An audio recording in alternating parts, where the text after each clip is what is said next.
Okay, now we will start talking about waves. We know many types of waves. Then you think that the name progressive waves. This is the definition of the progressive waves. It is the wave which move energy from one place without the transfer of matter. Okay? So the transfer of energy from one place to another, it is a progressive wave. Most of the waves is a progressive waves. We have two types of waves, which is mechanical waves and electromagnetic waves, depending on the material. Both of these waves transverse energy from one place to another. But in mechanical waves, we need a medium to transfer within. In electromagnetic waves, no need for a medium to transfer.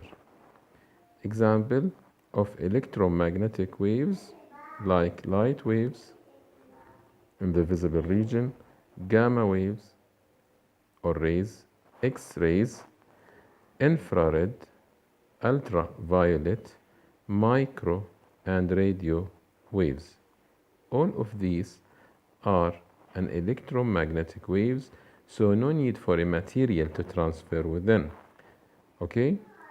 These rays can pass through vacuum. But mechanical waves like sound, we need a medium to transfer.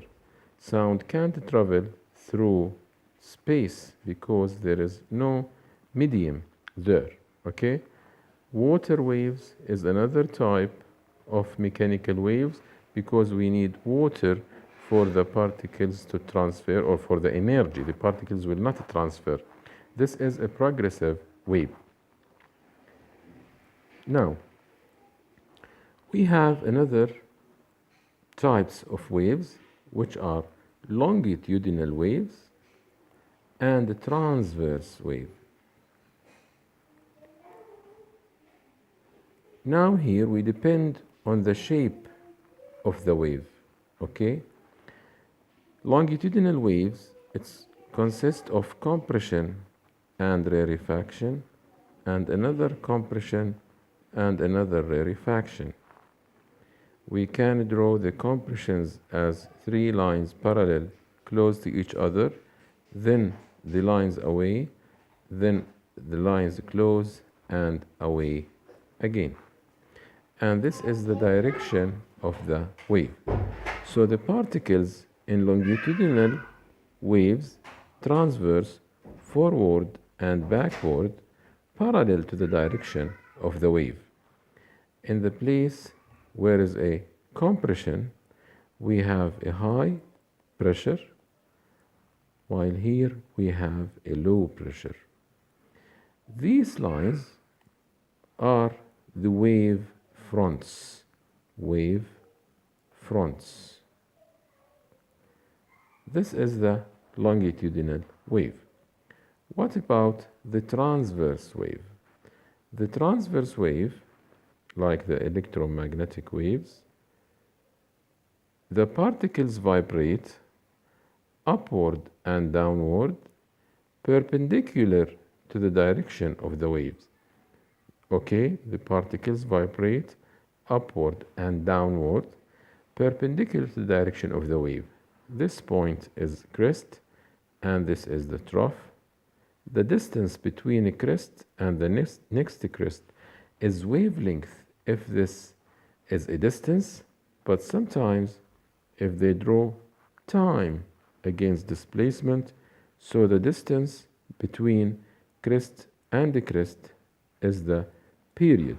So you have to be careful about the naming of the x-axis. Okay, so we have a transverse and longitudinal.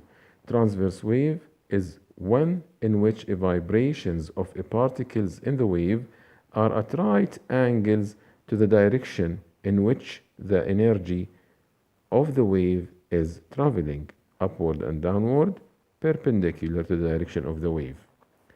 Longitudinal waves, the particles are moving forward and backward along or in the direction of the transform of energy or movement of energy. The displacement of a particle on a wave is the distance it's in a specified direction from its rest position.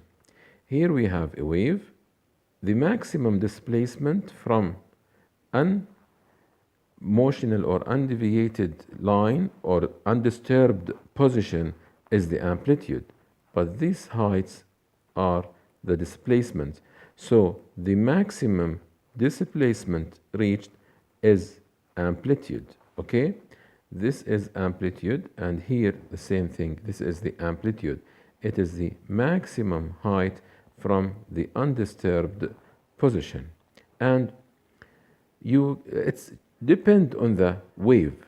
Here again, this is the wavelength from the starting point of the wave till the end of the wave, and the wave will repeat itself depending on the period.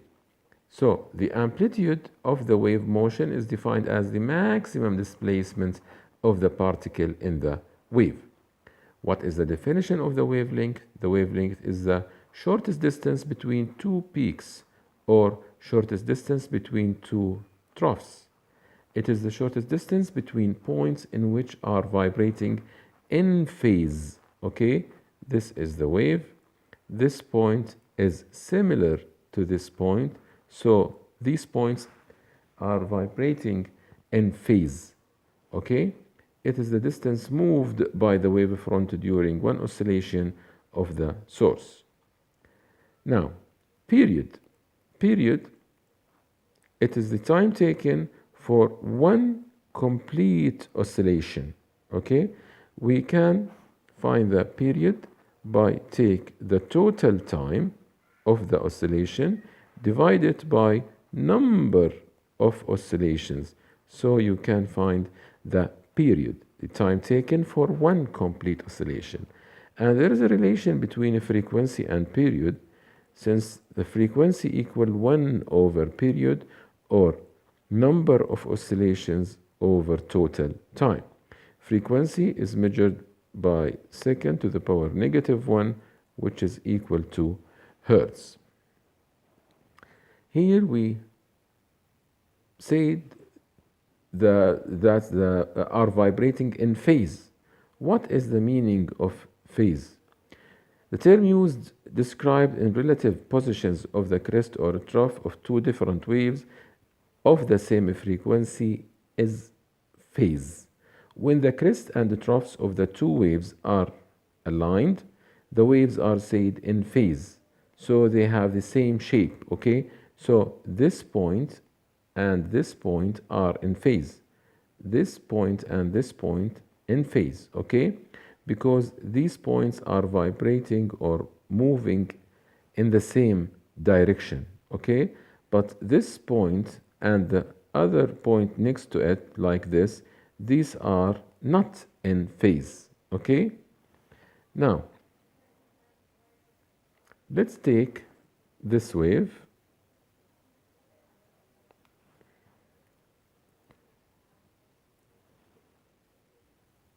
Depending on the math, this is a sinusoidal wave, okay?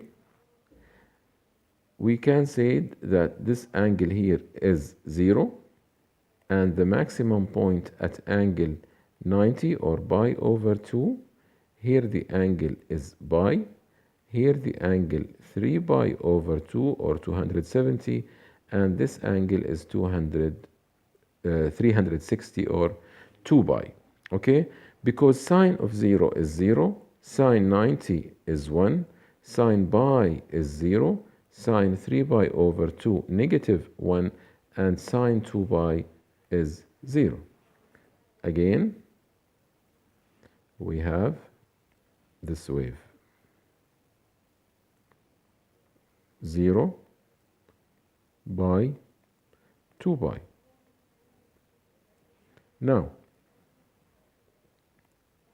this point and this are in phase. Okay? Why? Because the difference between these points is 2 pi. Now, this point and this point out of phase. Okay? Because the angle between these is 180 degree. Okay? Or out of phase or anti-phase. So anti-phase is a special case of out of phase. And we can take this point and this point to be out of phase. Okay? So these are out of phase, but these are not anti-phase. Anti-phase if the angle 180 or pi. Okay? In phase, the angle is 0 or 360 degree.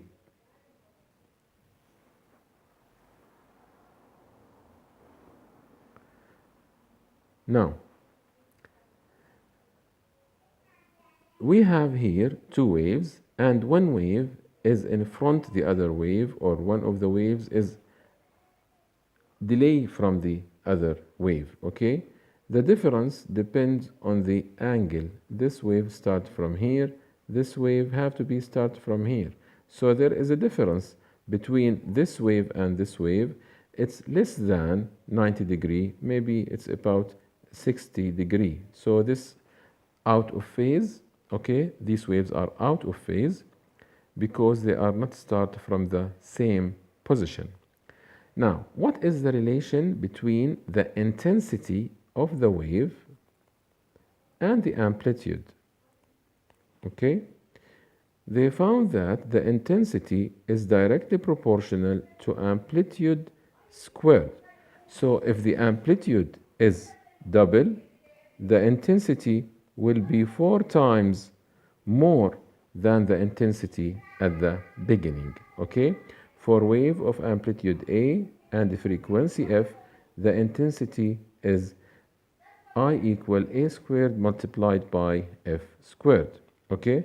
If we have two waves and I want to have a relation between these, intensity of wave 1 is directly proportional to amplitude 1 squared. Intensity of wave 2 is directly proportional to amplitude of wave 2. So I1 over I2 equal A1 squared over A2 squared, or you can put square outside like this. Now,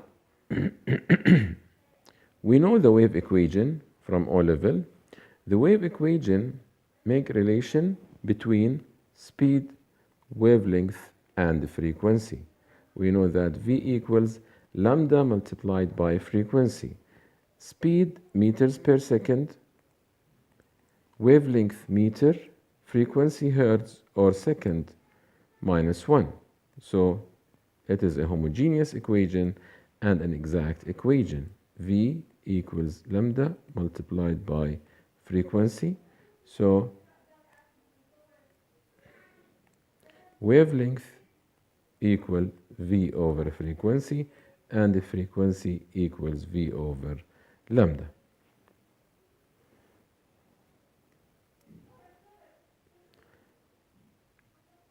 Here we have a turning fork, frequency 170 Hz, wavelength 2 meter. Calculate the speed of the wave. So using V equals lambda by frequency, you can find the value easily. You can see the properties of the waves using the ripple tank. A ripple tank is just a small device which consists of water in a tank, this tank with a glass base, and there is 4 legs here which is big, okay, and we put water inside here, okay, and from here down we have a glass, and here we have a lights, okay, And if we put object and start to vibrate it up and down, what we can see the shape of the wave, because the water waves will start to move like this. On the table here or on the floor, you can see the waves moving in this way. So you can take a photo for this shape and find the wavelength between the wave front and the next one. Here we use a long rod and make a vibration, make it moving up and down, and we can see the wave fronts on the table. Okay? The difference between this and this, that's the frequency. Here we have a high frequency, so we have more number of waves per unit time. Okay? Here this is a low frequency.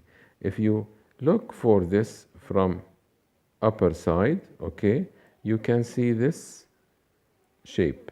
The distance between two successive points closer to each other, it is the wavelength. Here the wavelength in 2 less than the wavelength in 1, because the frequency here in 2 is larger than the frequency in part 1.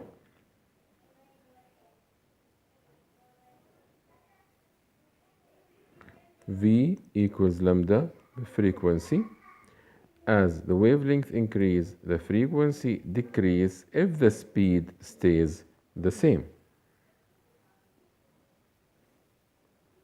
Here we have a circular wave, okay? The circular wave, if it moves for a long distance, it starts to be parallel waves. Okay. What happened for the waves? We have, first of all, reflection of the wave. If the wave hits a surface, it will reflect like this. The wave pass from here like this, okay? This is the direction of the incident wave. This is the surface. We have here a reflection. And this line is the normal. And we know that the angle between incident ray and normal equals to the angle between reflected ray and the normal. We can draw the reflected wavefronts in this way. We have the same wavelength for incident and reflected waves, the same frequency for incident and reflected waves, and the same speed or velocity, the same speed, sorry, because the velocity, the direction is changed. So the same speed for incident and reflected wave. This is the reflection of water wave. So in reflection, wavelength, speed, and the frequency have the same value.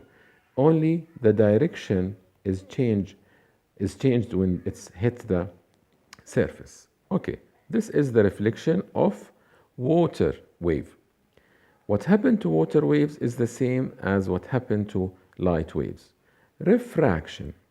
Refraction of water waves happen when the water transfer from a place where is the water have a different height in it, okay? We have here water, and we bring maybe a plastic block or wooden block here, and we fill all the glass here or the container with water. If we start to make a wave by vibration here, the wave start to move up and down here, okay? When the wave reach this region, the waves start to move slowly with shorter wave length. So this is the deep water, and here the shallow water. In deep water, wavelength larger than the wavelength in shallow. The speed in deep is larger than the speed in shallow. But the frequency in deep have to be equal to the frequency of shallow. Why? Because the vibrator is the same for all places.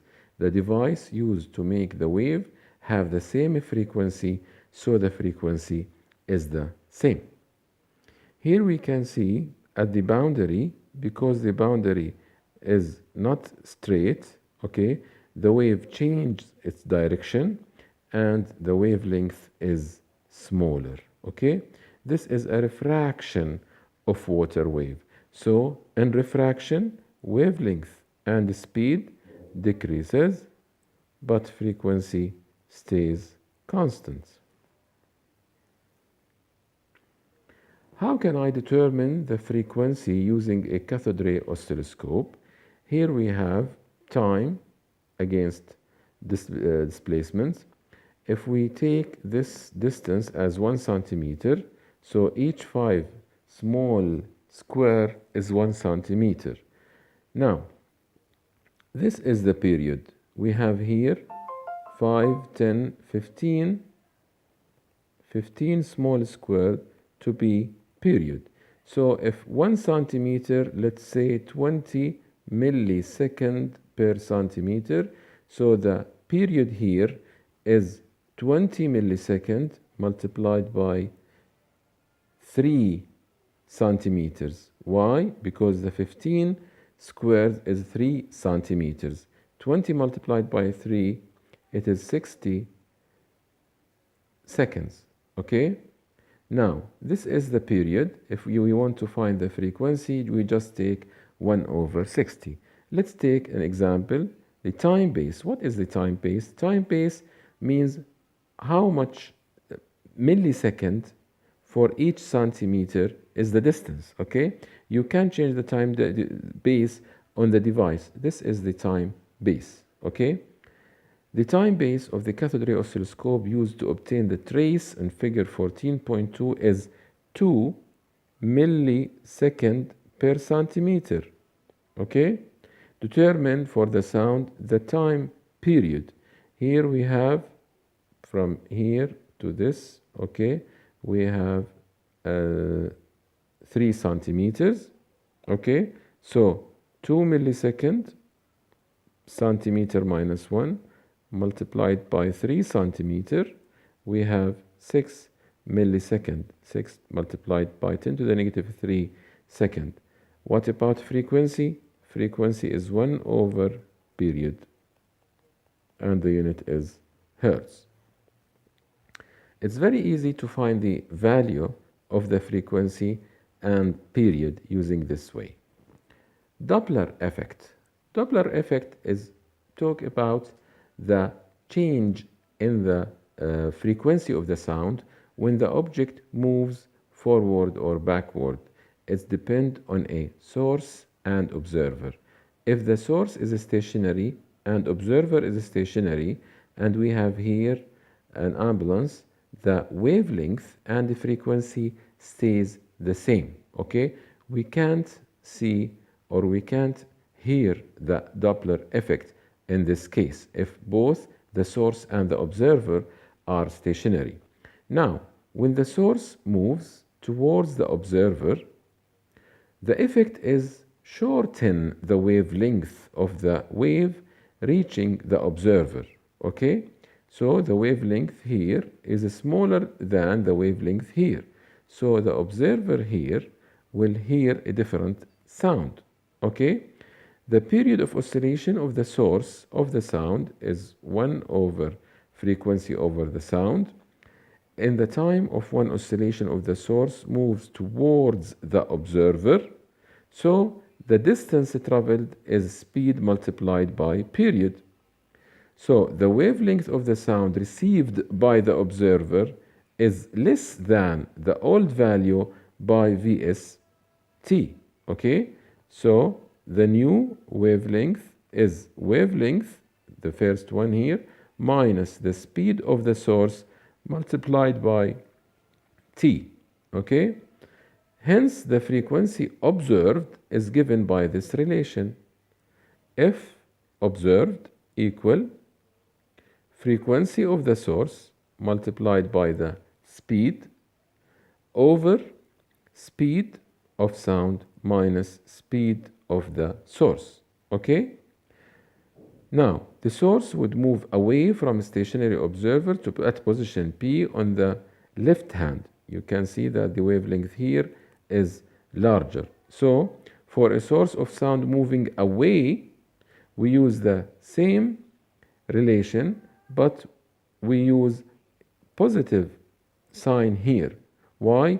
Because the frequency will be less. Okay? So, if the source moving closer to observer, we use negative sign. If the source moving away from the observer, we use a positive sign. This equation will be given to you in the exam, so no need to remember it, but you have to understand the difference between positive and negative sign on the equation. Okay, so if you are moving towards negative, away positive. Now, the frequency is increased when the source moves towards the observer, and the frequency is decreased when the source moves away from the observer. The above expression apply only when the source of the wave is sound. However, a change of a frequency, Doppler shift, is observed with all waves, including light. In astronomy, the wavelength tends to be measured rather than the frequency. If the measured wavelength of the observed spectral line is less than that is measured for a stationary source, then the distance between the source and detector decreasing. This is the blue shift. It is measured wavelength is, if the measured wavelength is greater than the value of stationary source, then the source is moving away from the detector, which is the red shift. You have to remember the difference between red and blue shifts. Okay? See you later, inshallah. Assalamu alaikum wa rahmatullahi wa barakatuh.